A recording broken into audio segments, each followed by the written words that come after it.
The snow came down in slow, heavy flakes, like it was too tired to fall any faster. It covered everything. The tracks, the roofs, the crooked signs, until the whole town of Red Rock looked like it had been swallowed by the empty prairie. Mary Ellen Harper stood shivering under the eaves of the train station, her wool coat a joke against the wind. Her boots were soaked through. Her hands were tucked under her arms, but she couldn't stop the shaking. It wasn't just the cold. It was something deeper. Fear. Shame. She'd come all this way with nothing left to her name. Just a small satchel with 2 dresses, a tin of hairpins, and a letter. She clutched that letter to her chest like a shield. The paper was soft from how many times she'd read it. The ink smudged and faint.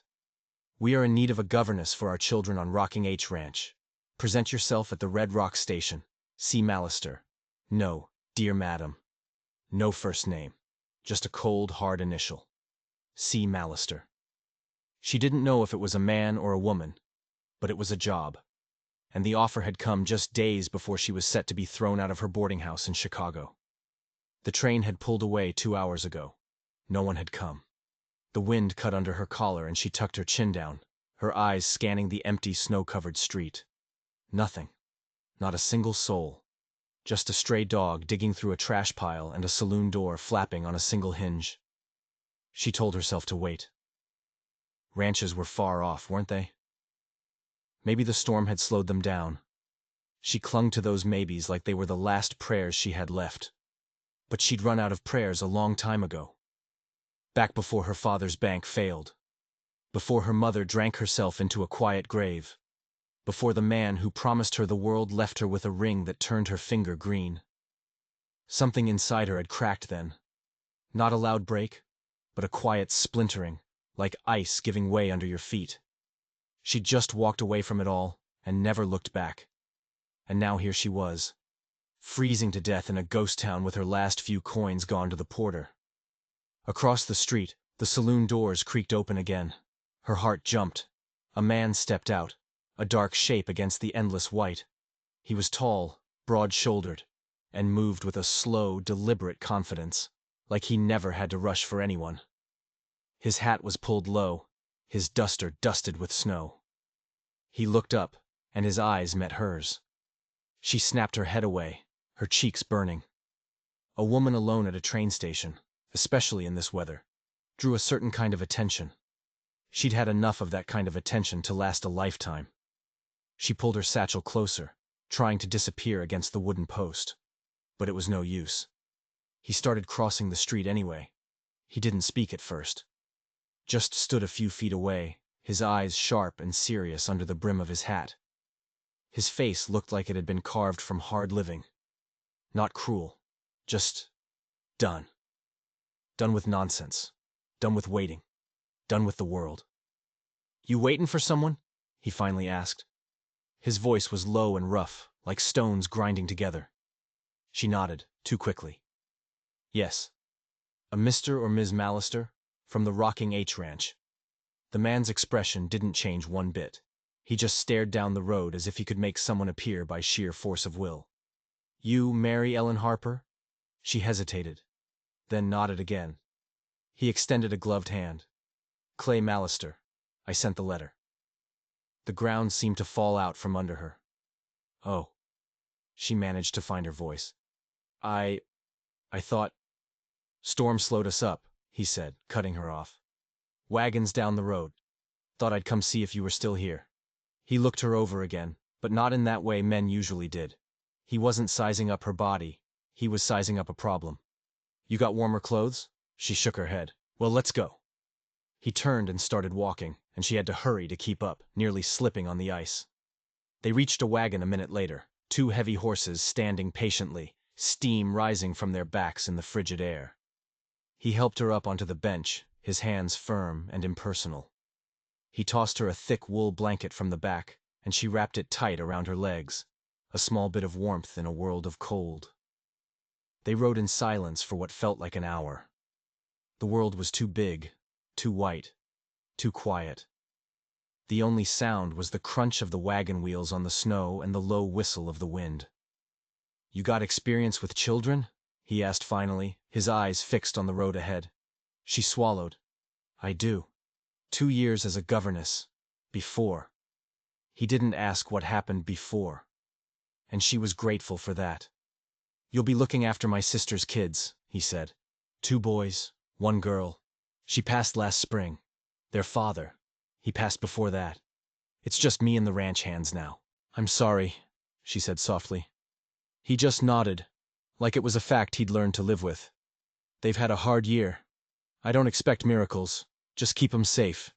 Teach 'em something if you can. I'll do my best. He glanced over at her, just for a second. That's all I can ask. The ranch finally came into view. Long, low buildings hunkered down against the snow, a windmill turning slowly in the wind, a single curl of smoke rising from a stone chimney. It wasn't grand, but it looked steady. It looked like it wouldn't fall down. Clay helped her down and led her inside. The warmth hit her like a physical blow. A big dog lifted its head from a rug by the fire.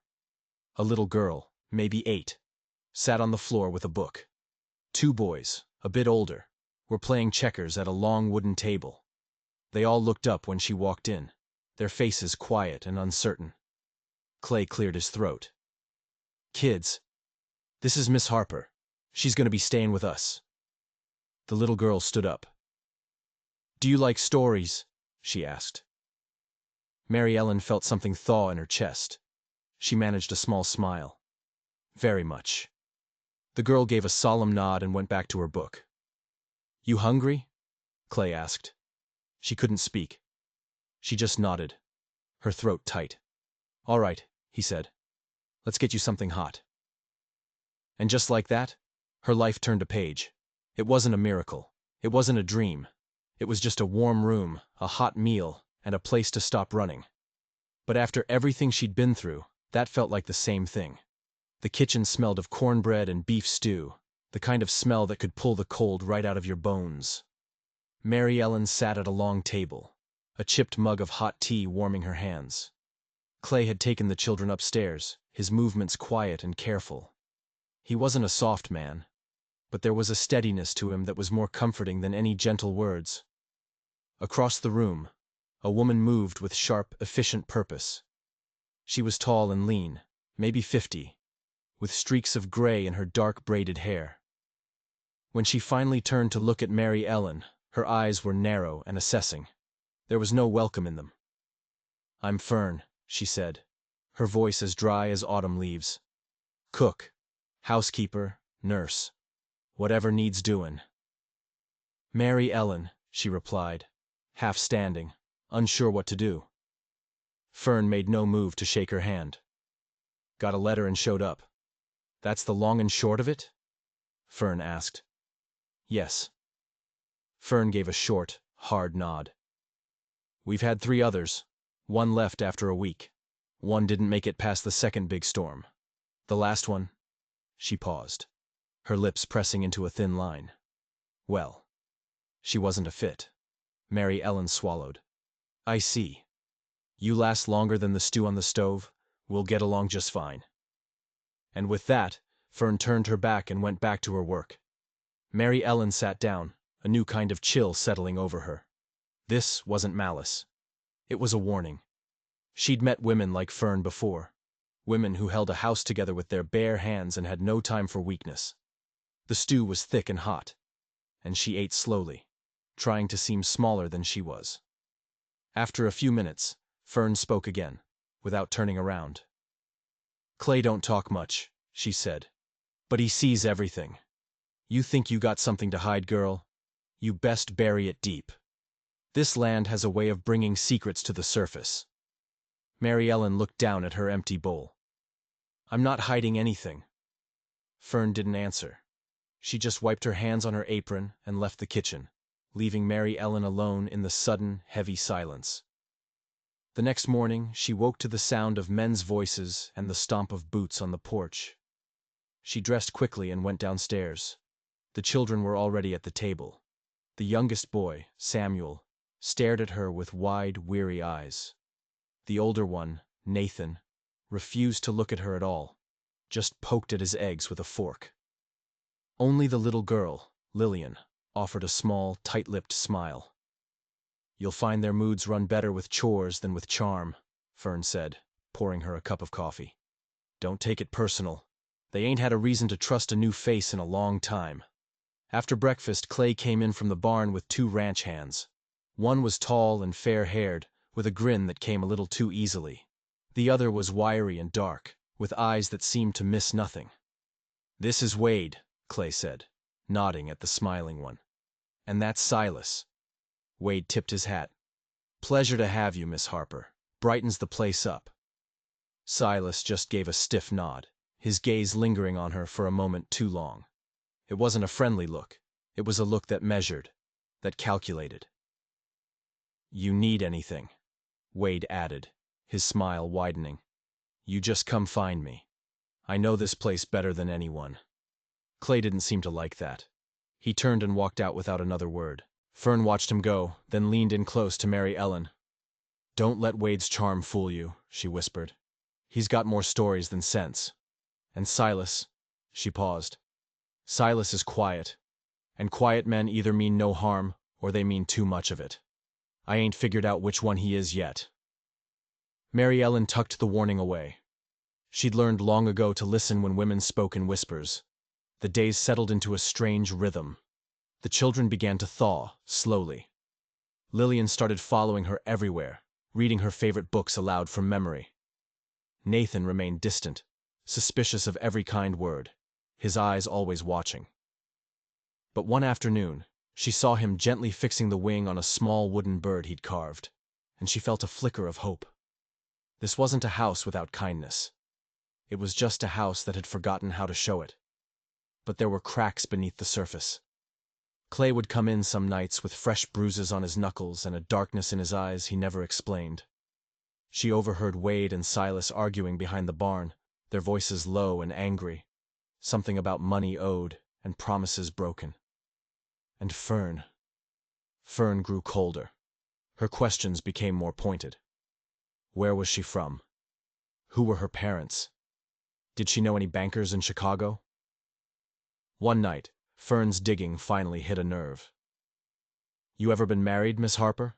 she asked, her voice casual but her eyes sharp as needles. "No," Mary Ellen said, her throat suddenly dry. "I haven't." Fern just looked at her, a look that said, plain as day, "You're lying." A few days later, Mary Ellen was cleaning out the pantry when she found it. An old newspaper from Chicago, stuffed under a loose floorboard. The headline made her blood run cold. "Banker's daughter disappears after scandal. Engagement to wealthy heir called off."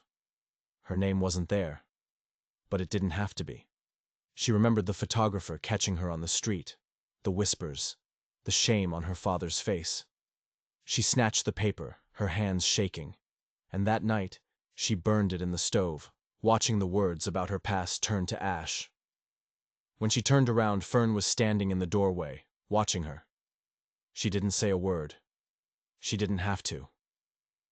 Later that night, Clay was standing by the fire. The children were asleep. The house was quiet. "You know," he said, his back to her. "Wade wanted this job for a cousin of his. Pushed hard for it." Mary Ellen looked up from her mending. "Why didn't you give it to him?" He turned slightly, his face half in shadow. "Didn't trust his reason. Out here, your gut is the only thing that'll keep you alive." His eyes met hers across the room. "I haven't always been honest," she said, her voice barely a whisper. "About where I come from." He didn't even flinch. "Figured as much. I'm not a criminal," she said quickly. "Just someone who trusted the wrong people." He nodded once. "Then you'll fit right in." She didn't know what he meant by that. But as the wind howled outside, a new fear began to settle in her heart. She wasn't just hiding from her past anymore. She had run straight into a place filled with secrets of its own, and she had a terrible feeling that the storm outside was nothing compared to the one that was brewing inside the walls of the rocking H Ranch. It started with a saddle cinch, sliced clean through. Clay found it in the pre-dawn cold of the barn. He held up the leather strap, his face grim. It hadn't frayed from use. It had been cut. Deliberately. quietly, in the dark. He didn't say anything when he came back inside for coffee, but the set of his jaw made the whole kitchen go silent. Fern saw it too. She stopped kneading dough and looked at him. "What is it?" "Nothing that can't be fixed," he said, his voice low. "But someone's getting sloppy, or bold." Mary Ellen felt a knot tighten in her stomach. Later, when Clay was out checking the fence lines, she asked Fern what he meant. Fern just wiped her hands on her apron. "Means you keep those children close to the house, and you don't let 'em out after dusk. You understand?" Mary Ellen understood. That night she checked the locks on the doors twice. The atmosphere on the ranch changed. It was like the cold had seeped inside the house itself. Clay was more watchful, his eyes constantly scanning the hills. Wade, on the other hand, started hanging around the kitchen too much, offering to chop wood that was already chopped, his easy grin looking more and more like a mask.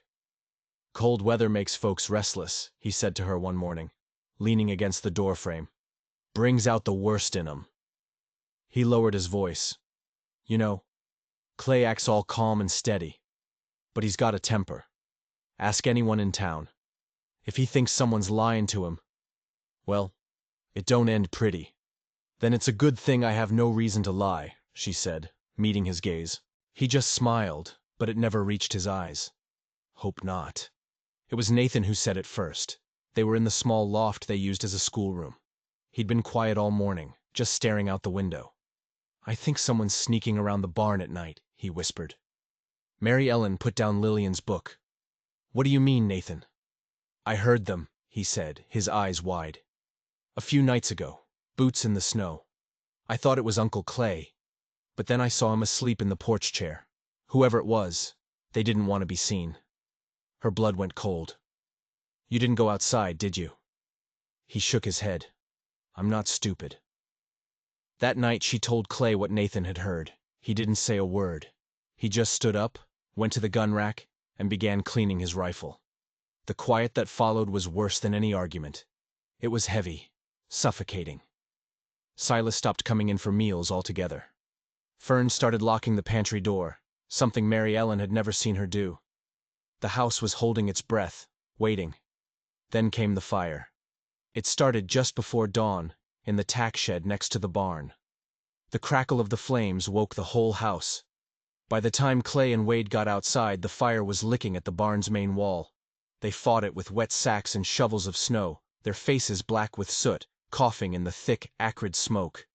They saved the barn, but the tack shed was a pile of smoldering ash. And in the snow, leading away from the shed and into the woods, was a single set of footprints. Someone had poured kerosene. This was no accident. "This wasn't random," Clay said, his voice raspy from the smoke. "You think it's about the land?" Fern asked, clutching a shawl around her shoulders. She looked at Mary Ellen. "Clay's had offers for this ranch, from a man named Harmon Duval. Wants to control all the grazing routes." Clay told him no. Duval ain't the kind of man who likes to be told no. But Clay shook his head. This ain't Duval's style. He'd send a lawyer before he sent a torch. Silas, who'd been standing silently by the burned-out shed, finally spoke. "Maybe he sent both." That night, the fear came for Mary Ellen personally. Tucked inside her satchel, she found a folded piece of paper that hadn't been there before. The handwriting was jagged and angry. "You think you know who you're working for? Ask him what really happened to his sister's husband." Her heart hammered against her ribs. Clay had said he died. He hadn't said how. She took the note to him after the children were in bed. He read it, his face a mask of stone. He folded it carefully and set it on the table. "You want to ask me something, Mary Ellen?" "Yes," she said, her voice shaking. "What happened to him?" Clay walked to the window and stared out into the darkness. "He was no good," he said finally. "Gambled. Drank. Put his hands on my sister. I told him to leave. He wouldn't. One night, he rode into town and never came back. Folks said it was a bar fight that went wrong." He paused. "I never believed it was an accident." "You think someone killed him?" she whispered. "I think someone let him die," he said, his voice flat and cold. "And I don't lose a bit of sleep over it. Do you know who?" He turned from the window, and his eyes were chips of ice. Don't ask questions you don't want the answers to. She didn't sleep that night. Every shadow in the corner of her room looked like a threat. The man she was starting to trust, the man who had given her a home, was capable of a darkness she hadn't imagined. And someone in this house knew it. Someone was trying to use it against him. Or maybe against her. 2 days later, Wade didn't show up for supper. At first, nobody thought much of it. But when his horse returned to the barn the next morning, saddle empty, a cold dread fell over the ranch. Clay and Silas rode out to search. They came back hours later, their faces pale. "Found blood," Clay said, his voice tight. "And Wade's knife. No sign of him." That afternoon, a deputy rode out from Red Rock with a telegram. Clay read it, his face unreadable, and handed it to Fern. She gasped. "What is it?" Mary Ellen demanded.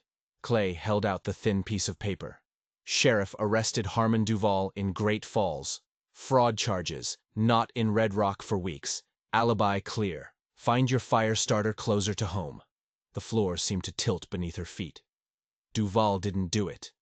"No," Clay said, his eyes scanning the faces in the room. "Fern, Silas, her. Which means it was one of us." The silence that followed was absolute. The enemy wasn't outside the gates. The enemy was in the house. The enemy was breathing the same air, eating at the same table. And one of them was a killer. That night, Nathan crept into her room, his face pale in the moonlight. "I found something," he whispered, and pushed a small leather pouch into her hands. She opened it. Inside was a folded piece of paper. It was one of her own spelling lessons for Lillian from weeks ago. But on the back, someone had scribbled a crude map of the ranch. There were X's marking the tack shed, the well, and a spot deep in the woods. And beside the map were numbers, dates, payout amounts. She stared at Nathan. "Where did you find this?" "In Silas's bunk," he whispered. "Under his mattress." Her mouth went dry. "Don't tell anyone, Nathan. Not yet. Let me talk to Clay." But Clay wasn't there. Fern said he'd ridden into town for supplies, wouldn't be back until morning. She was alone. Alone in the house with the children. And a man who had set a fire. A man who had likely killed Wade. She waited, her heart pounding a frantic rhythm against her ribs. Every creak of the floorboards, a new terror. Night fell. She heard Silas come inside, the heavy thud of his boots on the floor. Then she heard the sound that made her blood freeze in her veins. The sound of the front door bolt sliding shut. He knew. Somehow, he knew she had the map. She backed away from the parlor door, trying to keep herself between him and the staircase where the children were sleeping. "Everything all right, Miss Harper?" Silas asked. His voice was too calm, too smooth. She forced a nod. "Yes, just checking the lamps." He took a step closer, a slow, predatory smile spreading across his face. "You're not as clever as you think you are." "I don't know what you're talking about," she said, her hand shaking as she reached for the heavy iron poker by the fireplace. "Don't you?" he sneered. "That little boy of yours is too curious for his own good, just like Wade was." He took another step. "I ain't done nothing. Yet." But before he could take another step, a new voice cut through the tension-filled room, cold and hard as steel. "I wouldn't finish that thought, Silas." Clay. He stood in the doorway leading from the kitchen, a rifle held steady in his hands. And behind him stood the sheriff from Red Rock.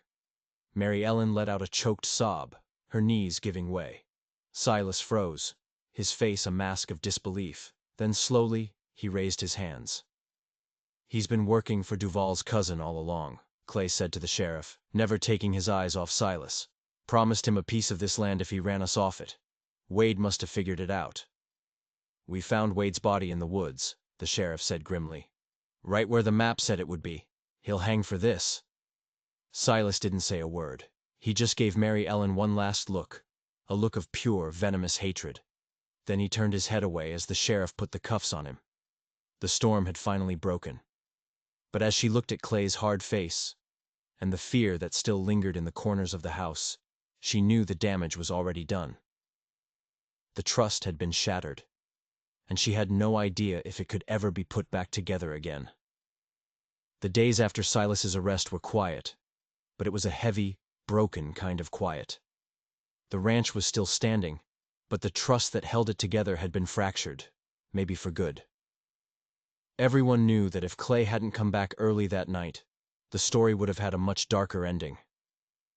Clay threw himself into his work, mending fences, counting stock, acting like it was business as usual. But Mary Ellen saw the truth in the way he stood, the way he moved. The betrayal had cut him deep. It wasn't just about the danger. It was about the fact that a man he'd worked alongside for years had been a snake in the grass all along. He had failed to see it, and in Clay's world, failing to see a threat was the greatest sin of all. Wade's absence left a hollow space at the dinner table. In town, the whispers started. Some said he'd run off, that he was in on the scheme. Others said he was just another body buried in the unforgiving Montana dirt. Only Mary Ellen remembered the look in his eyes that last day, the warning he'd tried to give her. He hadn't been a good man, maybe, but he hadn't deserved to die in the cold dark. Fern moved through the house like a ghost. She'd aged 10 years in a week. One night, while they were washing dishes in silence, she finally spoke. "I thought Wade was just a fool," she said, her voice barely a whisper. "A charming, reckless fool. He reminded me of someone I knew, a long time ago. Turns out, I just saw what I wanted to see." She looked at Mary Ellen, her eyes filled with a surprising sadness. "You be careful of that girl. It's a dangerous habit." Mary Ellen found herself locking her bedroom door at night. Not because she was afraid of an intruder, but because the very idea of trust felt fragile, breakable. She saw how Clay retreated further into himself, staring into the fire for hours after the children were in bed, lost in thoughts he never shared. He wasn't cruel to her, just distant. He was a man who had built walls around his land, and now he was building them around his heart. One evening, as a fresh snow began to fall outside, he broke the silence. "You ever think about leaving?" he asked, his gaze fixed on the flames. "Going back east? Back to something easier?" The question hung in the air between them. "I have no place to go back to," she said softly. "And I'm not sure easy ever suited me." He let out a long breath. "Didn't think so." He finally looked at her, his eyes tired but clear. "I keep thinking I should have seen it, in Silas, all those years, and I never saw what was right in front of my face." "You trusted him," she said. "That's not a weakness." "It is out here," he shot back. "No," she said, her voice firmer than she expected. "It's what makes you different from men like him." A flicker of something, surprise, maybe even warmth, passed through his eyes. It was gone as quickly as it came, but it was there, a tiny crack in the wall he'd built around himself. A week later, a letter arrived from Clay's lawyer in Helena. It was mostly legal jargon about the ranch, but at the bottom, Clay had scribbled a question that made Mary Ellen's breath catch in her throat. "Land is safe, but who do I leave it to if I don't have a family?" She confronted him about it that night. "What did you mean by that?" He didn't pretend to misunderstand. "I meant what I wrote." "But you have Nathan and Lillian and Samuel," she said, her voice trembling slightly. "And I'll always provide for them," he said. "But they're not mine. Not by blood." She stepped closer to him. "That's not what makes a family, Clay." He looked at her then, his face raw with a pain he rarely showed. "No, but it's what makes me hesitate. What if I name them my heirs, and then something happens again? Another betrayal? I can't risk losing this place. It's all I have. It's all they have." The unspoken words hung between them. "What if you betray me?" The sting of it was so sharp she couldn't speak. She just turned and walked out into the cold, the weight of his doubt a heavier burden than any she had ever carried. She had run from a man who didn't trust her, only to find another one 1,000 miles away. The tension simmered for weeks. The immediate danger was gone, but the ranch felt like a battlefield after the war, littered with emotional wreckage. Nathan became quieter, fiercely protective of his younger siblings. He started asking Mary Ellen hard questions, Why did people lie? Why did good people suffer? "I don't understand why Mr. Silas did it," he said one day. "He always gave Lillian sugar cubes for her horse." Mary Ellen knelt beside him. "Sometimes, Nathan, people do bad things for reasons that only make sense to them. It's not your fault. It's not a reflection on you." She looked at his small, serious face. I think your father was a man who was hurting, and hurt people. Sometimes they hurt other people." He nodded slowly. "I just want to be better than him." "You already are," she said, her voice thick with emotion. Mary Ellen threw herself into the work of the ranch, taking over the bookkeeping, organizing supplies, trying to stitch the place back together. One day, she addressed a letter to the merchant in town. From the ranch of Mr. Clay Mallister and family. She stared at the words she had written. Family. Then, quietly, she sealed the envelope. The first real thaw of the season finally came. The world outside began to soften, and maybe, so did the world inside the house. She brought Clay a canteen of water while he was mending a corral fence. As he took it from her, their hands brushed. It was a small thing, but it felt like a jolt of lightning. He paused, his eyes locking with hers. And then, without a word, he leaned down and kissed her. It wasn't a gentle kiss. It was rough, uncertain, desperate. The kiss of a man who had forgotten how. A man who was starving for something he was afraid to name. She didn't pull away. She leaned into it, into him. And for a moment, in the warmth of the spring sun, the past seemed to melt away. They didn't speak about it afterward. They just walked back to the house together. But everything had changed. The kiss hadn't solved their problems. It had only created new, more complicated questions. That night, Clay found her in the kitchen. "I'm not a man who's good with words, Mary Ellen," he started, his voice rough. "But I want you here. Not because I need a governess. Not because I owe you. But because this house doesn't feel right when you're not in it." Tears welled in her eyes. "And the children?" she whispered.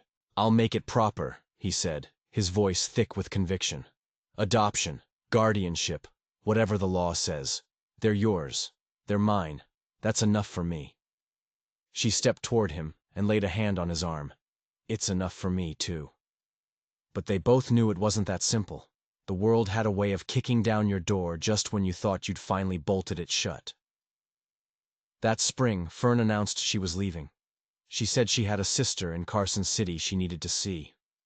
She hugged the children tightly, and then pressed a sealed letter into Mary Ellen's hand. "Don't read this till I'm gone," she said. The letter was short. "You remind me of the girl I once was. Brave. Not because you fought, but because you stayed. Don't waste that kind of strength on a man who won't ever trust it. Love's harder than war, and I'm too old for another fight." Mary Ellen folded the letter, a cold knot forming in her stomach.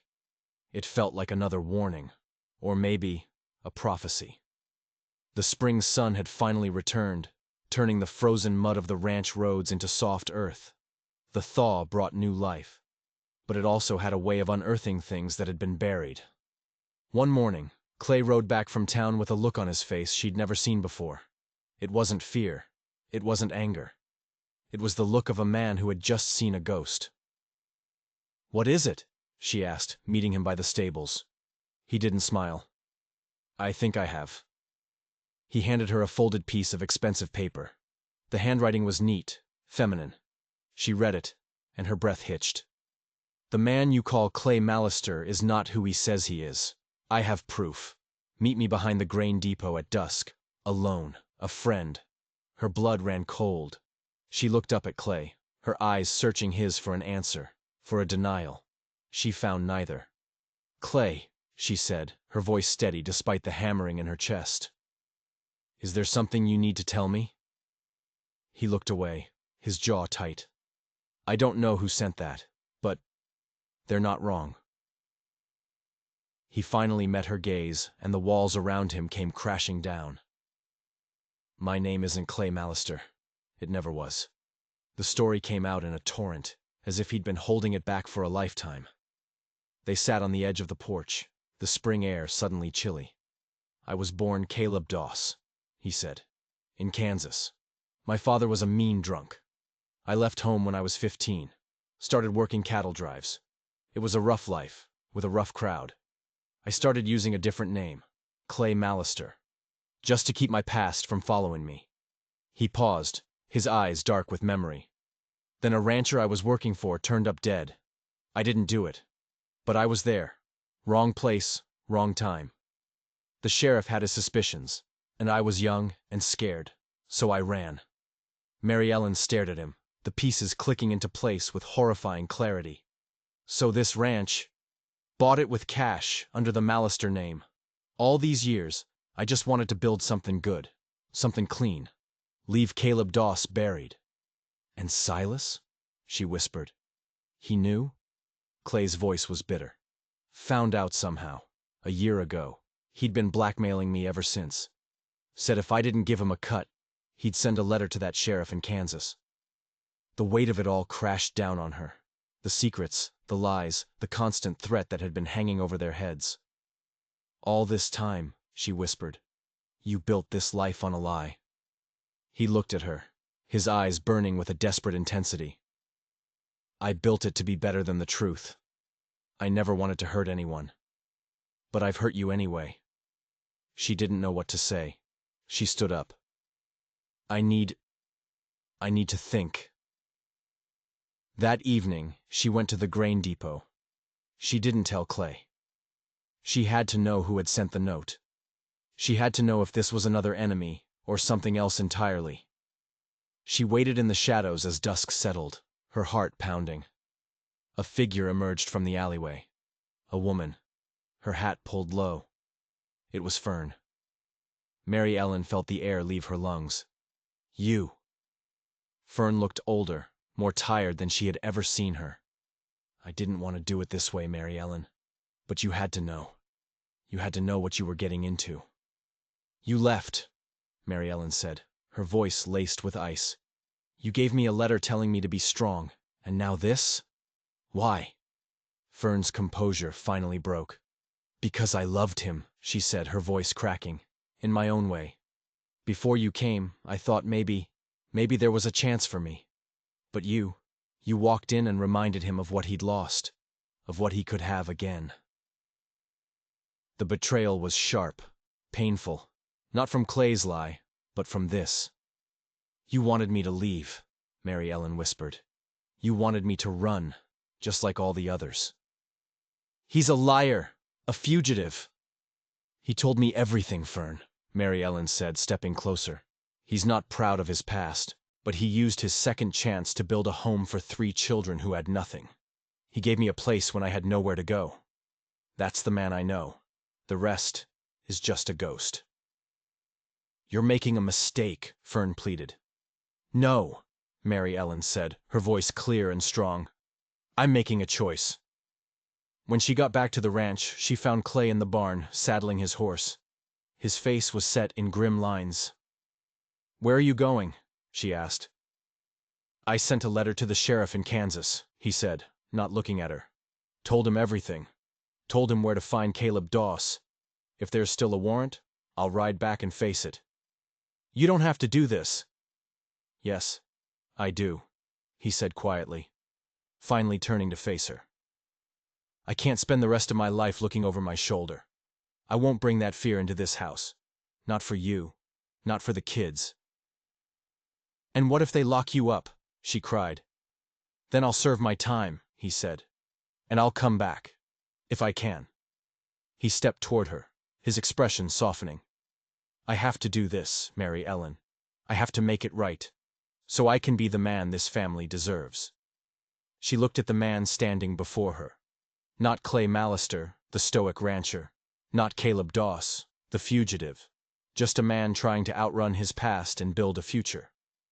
She walked to him and placed a hand on his chest, over his rapidly beating heart.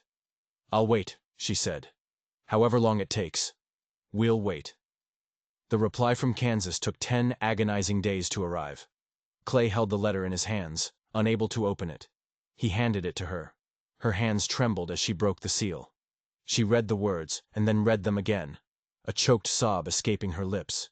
She looked up at him, tears streaming down her face. "The rancher's death was ruled an accident years ago," she read aloud. "The case is closed. The statute of limitations has expired. There is no active warrant for Caleb Doss. Consider the matter resolved." He stared at her, stunned. "I'm free?" "You're free," she whispered, laughing through her tears. The final storm came a week later, not from the law or an enemy, but from the land itself. A flash flood turned the river into a raging torrent. Nathan, chasing a stray calf, got trapped on a rock in the middle of the churning water. "I just wanted to help!" he cried, his small face streaked with tears and rain. Clay didn't hesitate. He plunged into the icy water, fighting the powerful current. Mary Ellen watched from the bank, her heart in her throat, screaming his name. For a terrifying moment, they both went under. Then Clay's head broke the surface, his arm wrapped tightly around Nathan, kicking with all his might toward the shore. He collapsed on the bank, coughing and shivering, but he never let go of the boy. Mary Ellen rushed to them, wrapping them both in her arms, sobbing with relief. "You're safe," she kept repeating. "You're both safe." Clay looked at Nathan, then at her, his chest heaving. "He's brave," he rasped, "like his mother." Mary Ellen looked at the man who had risked his life, not for his land, not for his name, but for a boy who wasn't his by blood. "And like his father," she whispered. That night, sitting by the fire, wrapped in blankets, Clay took her hand. "I want to make it official," he said. "You, me, the children, all of it."